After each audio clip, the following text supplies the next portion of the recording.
미국을 몰락시키는 건 북한이다. 몰락하고 있는 미국. 소련이 해체되자 많은 이들이 미국의 승리라고 얘기했습니다. 미국의 정치 경제학자 프랜시스 후쿠야마는 자본주의와 사회주의의 대결에서 자본주의가 최종 승리했다며 역사는 끝났다라고 주장했습니다. 당시 대표적인 진보인사였던 리영희 선생은 사회주의 체제에서도 어찌할 수 없는 인간들의 이기적 욕망이 있다는 현실을 받아들여야 한다고 하였습니다. 사람들은 소련이 망했으니 미국 세상이 열릴 것이라고 예상했습니다. 이런 생각은 2010년대까지도 유지됐습니다. 그런데 언제부터인가 미국이 예전만 못하다는 얘기가 나오더니 어느새 미국이 몰락하고 있다는 주장이 대세가 됐습니다. 이런 방향 전환은 어떻게 일어난 걸까요? 외부에서 가만히 놔뒀는데 미국이 스스로 저절로 몰락하는 건 아닙니다. 소련 붕괴 후 미국 중심의 일극 체제를 거부하고 정면 승부를 건 것은 세계에서 북한이 유일합니다. 따라서 북한이 미국을 몰락시키고 있다고 볼 수 있습니다. 북한, 사회주의로 자본주의를 때리다. 소련 붕괴 후 러시아가 소련을 계승하면서 사회주의를 포기했습니다. 적지 않은 사람이 착각하지만 러시아는 분명한 자본주의 국가입니다. 중국과 베트남은 여전히 사회주의 국가지만 경제 분야를 중심으로 자본주의 요소를 전면에 도입해 사회주의 색채가 많이 변질됐습니다.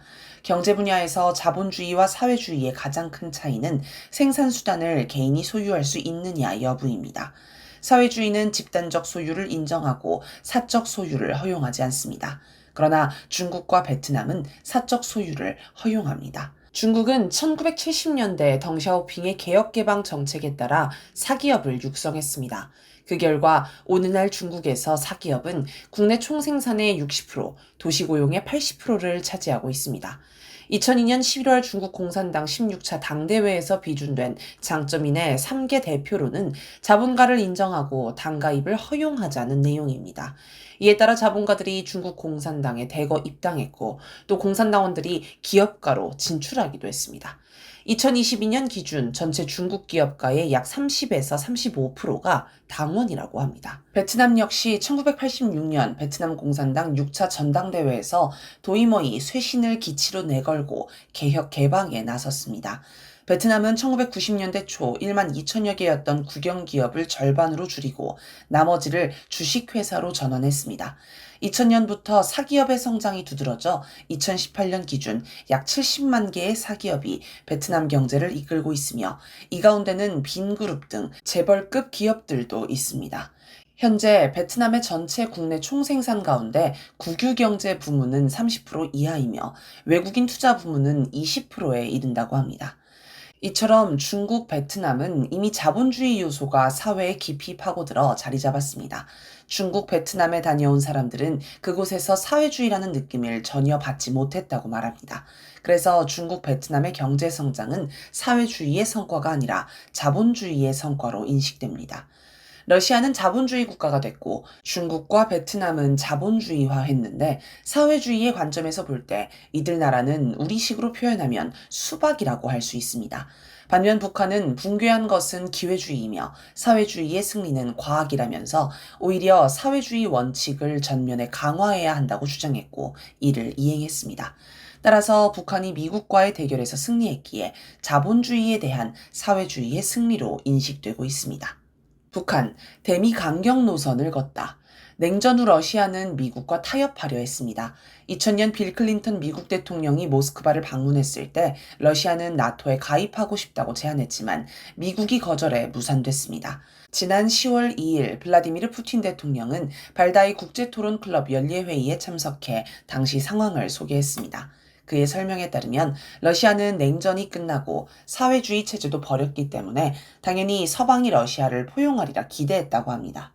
하지만 서방은 이념이 문제가 아니라 지정학적 이익만 따졌기 때문에 러시아를 배척했다고 지적했습니다. 중국의 덩샤오핑은 도광양회를 외교 방침으로 삼았습니다. 도광양회란 자신을 드러내지 않고 때를 기다리며 실력을 기른다는 뜻으로 미국 주도의 국제 질서를 받아들이고 결코 미국을 앞서려 하지 않는 정책입니다. 실제로 2001년 세계무역기구 WTO에 가입할 때도 중국은 미국의 요구사항을 상당 부분 수용했습니다. WTO 가입 자체가 미국 중심의 세계 경제 질서에 편입되는 것입니다. 1999년 5월 7일 코소보 전쟁 과정에서 미군 전략 폭격기가 유고슬라비아, 현 세르비아의 중국 대사관을 폭격한 사건이 있었습니다. 이 사건으로 중국인 3명이 사망하고 20여 명이 부상했습니다. 대사관 폭격은 그 나라 영토를 공격한 것과 동일합니다. 그런데 미국은 오폭이라고 해명했습니다. 수많은 중국인이 미국 대사관 주변에서 항의 시위를 했고 심지어 총영사관에 불을 지르기도 했습니다. 하지만 그걸로 끝이었습니다. 미국은 피해자의 자발적, 인도적 지원금을 줬고 대사관 시설 피해를 보상해줬으며 중국도 중국에서 발생한 시위로 인한 미국 대사관의 시설 피해를 보상했습니다. 이처럼 중국은 미국과의 관계에서 항상 저자세로 굴복했습니다. 베트남은 미국과 무려 15년이나 전쟁을 했지만 1995년 수교를 단행한 후 관계를 개선하고 2010년대 들어 중국 견제를 위한 공동전선을 구축했습니다. 2016년 5월 23일 미국 베트남 정상회담을 통해 미국은 베트남에 대한 살상무기 수출 금지 조치를 전면 해제하기로 했습니다. 이는 베트남을 무장시켜 중국을 압박하려는 미국의 구상에 따른 것입니다. 실제로 베트남은 2016년 8월 중국과 영유권 분쟁 중인 남중국해에 사거리 150km 미사일 발사대를 배치하는 등 중국 견제에 나섰습니다. 또 2018년에는 중국의 모바일 결제 플랫폼 알리페이와 위챗페이 사용을 금지하기도 했습니다. 2023년에는 미국과 베트남이 외교 관계를 포괄적 전략 동반자로 격상하며 중국 견제 기반을 한층 강화했습니다. 사실 베트남은 영유권 분쟁을 빼면 중국과 대립할 이유가 없는 나라입니다. 오히려 경제 관계를 놓고 보면 중국이 최대 수입국이자 2위 수출국이기 때문에 친하게 지내는 게 정상입니다. 하지만 중국 포위망을 형성하려는 미국의 의도에 말려들어 중국 봉쇄에 동참했습니다. 러시아, 중국, 베트남은 혈맹이었던 북한을 고립하는데도 미국과 손을 잡았습니다. 특히 이들은 북한이 가장 어려웠던 1990년대 중반 고난의 행군 시기에 미국의 북한 봉쇄에 편승해 대북 제재를 찬성하고 북한의 경제 지원 요청을 거절했습니다. 이런 조건에서도 북한은 전 세계에서 유일하게 대미 초강경 노선, 정면 돌파 노선을 고수했습니다. 2019년 2월 베트남 하노이에서 열린 2차 북미 정상회담이 합의 없이 끝나자 다음 날인 3월 1일 리용호 북한 외무상은 기자회견을 열고 우리가 요구한 것은 민수경제와 인민생활에 지장을 주는 항목들만 먼저 해제하라는 것이었다라고 밝혔습니다. 김정은 국무위원장은 2019년 4월 13일 최고인민회의 시정연설에서 제재 해제 문제 때문에 목이 말라 미국과의 정상회담에 집착할 필요가 없다라고 했습니다. 2019년 연말에 열린 노동당 중앙위 전원회의에서도 미국의 본심을 파헤쳐본 지금에 와서까지 미국의 제재 해제 따위에 목이 메여 그 어떤 기대 같은 것을 가지고 주저할 필요가 하나도 없다고 했습니다. 얼핏 들으면 민수경제와 인민생활을 위해 미국과 타협하려 했는데 소용이 없었다는 평가로 생각됩니다. 그러나 이는 타협을 얘기하는 게 아니라 연막작전이며 미국을 속인 것입니다. 반세기 넘게 미국과 대결하면서 미국의 제국주의적 본질을 가장 강경하게 주장해온 북한이 갑자기 타협을 이야기할 리는 없기 때문입니다. 이 연막작전을 통해 북한은 인민생활 향상을 위해 비핵화를 하려고 했는데 미국이 억지 주장을 하는 바람에 협상이 깨졌다는 명분을 만들었습니다. 그리고 세계는 핵 개발을 한 북한 대신 억지 주장을 하는 미국을 규탄하기 시작했습니다. 자연스레 북한의 핵 보유는 미국이 자초한 일로 미국 책임이라는 인식이 퍼졌습니다. 그리고 이걸 북중, 북러, 북베트남 관계 개선의 지렛대로 활용했습니다. 이건 어찌 보면 세계사적인 외교 예술이라 할 수 있습니다. 1993년 북한의 핵확산 금지 조약 NPT 탈퇴에서 1994년 북미 제네바 합의까지 보고서 한 언론인이 북한의 외교가 예술의 경지에 올랐다고 평가한 적이 있습니다. 그 밖에도 북한의 외교수를 높이 평가하는 사람들이 많은데 아마도 2019년 연막작전이 그 최고봉이라 하겠습니다. 존 볼턴 전 백악관 국가안보보좌관의 회고록 그 일이 일어난 방을 보면 2018년 싱가포르에서 북미 정상이 처음 만났을 때 김정은 국무위원장은 트럼프 대통령에게 자신을 어떻게 평가하느냐고 물었다고 합니다. 그러자 트럼프 대통령은 좋은 질문이라면서 진심으로 정말 현명하고 매우 비밀스럽고 훌륭한 인품을 지닌 굉장히 좋은 사람이라 생각한다 라며 극찬했는데 김정은 국무위원장은 정치인들은 배우와 같다라고 답했다고 합니다. 자신이 연기를 하고 있다는 말을 한 것인데 이처럼 북한은 미국을 대놓고 속였습니다. 이 과정을 보면서 볼턴은 트럼프 대통령이 김정은 국무위원장에게 낚였다라고 판단했다고 합니다. 미국은 북한에 낚여 자신들에게 엄청나게 유리했던 북한의 하노이 제안을 스스로 걷어참으로써 큰 낭패를 보게 되었습니다. 크리스토퍼 힐 국무부 전 차관보는 북한의 제안을 수용했어야 한다라고 탄식하기도 했습니다. 반면 북한은 미국의 비핵화 요구를 당당히 거절할 확고부동한 명분을 얻었습니다. 북한이 미국을 갖고 놀기 위해서 완벽한 연극을 짰고 미국은 여기에 완전히 걸려든 것입니다. 여러 미국 언론과 전문가는 트럼프 대통령이 김정은 국무위원장에게 속았다고 주장했습니다. 강인덕 전 통일부 장관 역시 트럼프도 별 수 없다. 김정은 위원장에게 속은 것이라고 했습니다. 중앙일보는 2018년 7월 19일자 칼럼 트럼프 거래 기술 왜 힘 못 쓰나 북한 협상의 불패 신화에서 미국은 북한과의 교섭에서 이긴 적이 없다라고 한 천영우 전 외교안보 수석의 발언을 인용하며 북한의 협상술이 불패의 신화라고 평가했습니다. 1998년 금창리 사건도 비슷했습니다. 북한이 금창리에서 대규모 지하시설 공사를 하자 깜짝 놀란 미국은 사찰을 요구했습니다. 북한은 핵시설이 아니라며 사찰을 거부하면서 대신 3억 달러의 참관료를 내고 구경하는 건 허용하겠다고 했습니다. 북한이 비밀 핵 개발을 하는지 꼭 알아야 했던 미국은 결국 3억 달러어치 식량을 참관료로 내고 문제의 금창리 지하시설을 구경하였습니다. 그런데 가보니 아무것도 없는 텅 빈 땅굴이었습니다. 미국은 이 정체불명의 지하시설을 만드는데 10년 이상 걸렸을 것으로 추정했고 규모나 형태, 시설을 볼 때 어떤 용도인지 전혀 짐작할 수 없는 수수께끼라고 털어놓았습니다. 2019년의 연막작전은 금창리 2탄이라고도 할 수 있는데 북한이 얻은 성과를 생각해보면 이게 금창리 사건을 능가하는 최고봉이라 하겠습니다. 이런 북미 대결 과정을 거치며 세계에는 미국의 눈치를 보며 아부할 게 아니라 초강경으로 대하며 가지고 놀아야 한다는 생각이 퍼졌습니다. 실제로 러시아, 중국 등이 이 노선을 따르기 시작했습니다. 과거 러시아는 미국이 합의를 깨고 나토를 동진시키는 동안 항의만 할 뿐 실력 행사를 하지 않았습니다. 그러나 2014년 크림반도 합병과 돈바스 전쟁 지원을 시작으로 더 이상 참고 당하지만 않겠다는 것을 힘으로 보였습니다. 그래도 우크라이나가 나토 가입을 포기하지 않자 2022년 전면전으로 대응했습니다. 한때 나토 가입을 추진할 정도로 미국과 타협하려 했던 러시아가 대미 강경 노선으로 선회한 것입니다. 지금도 러시아는 미국과 우크라이나 전쟁을 두고 협상하지만 조금도 밀리거나 타협하지 않고 있습니다. 중국도 미국의 무역전쟁에 맞서 도광량회 노선을 벌이고 대국 굴기를 표방하고 있습니다.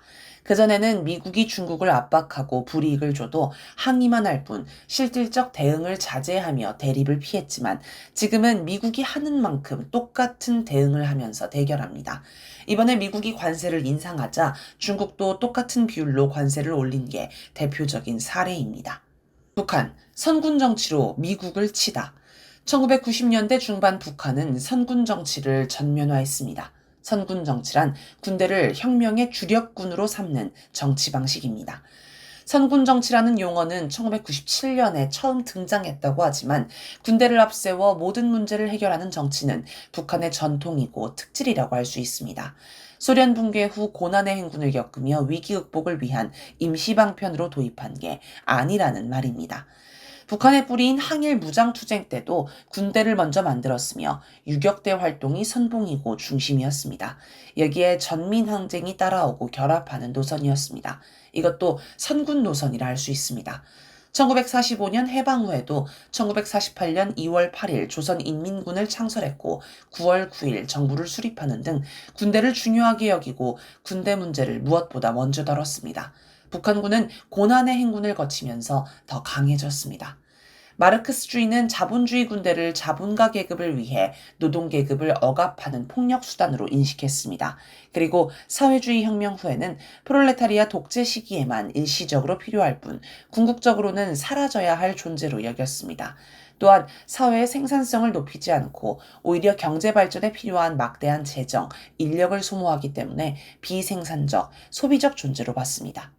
소련은 북한이나 중국과 달리 군대를 당의 군대가 아닌 국가의 군대로 규정했습니다. 다만 군 정치위원을 통해 공산당이 군대를 통제했습니다.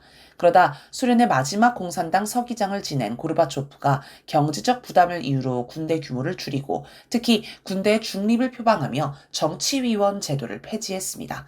그리하여 서방에서조차 미군보다 더 강력하다고 평가하고 심지어 인류 역사상 가장 강력한 군대라는 평가까지 받았던 소련군은 순식간에 허물어졌습니다.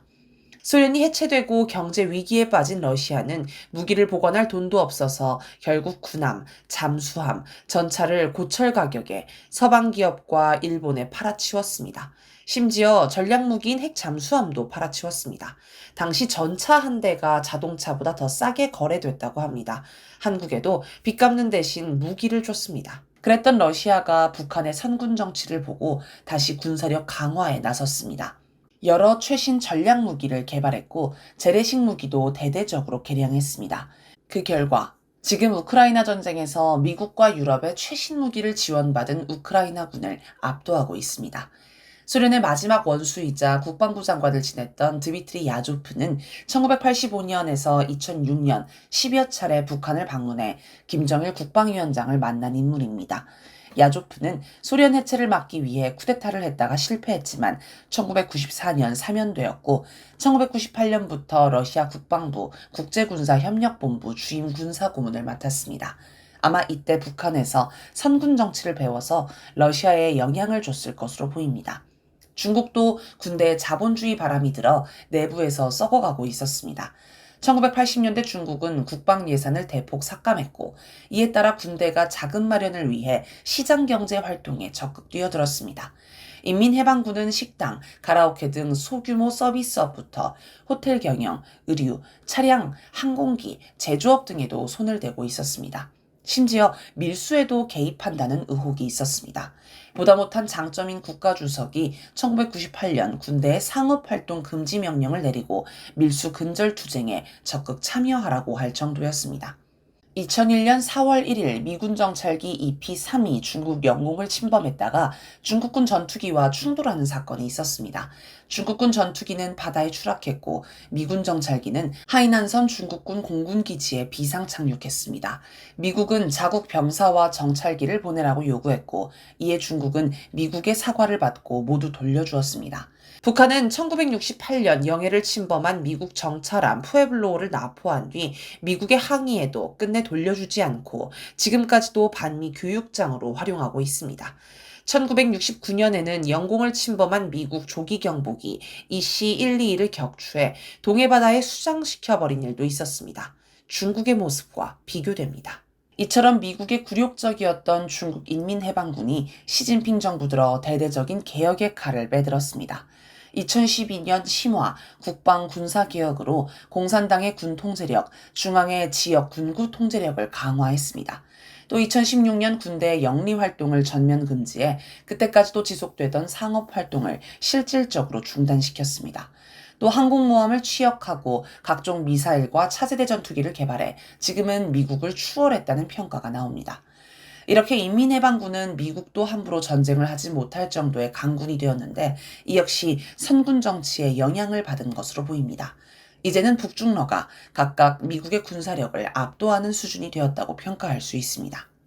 북한, 대미 연합전선을 구축하다.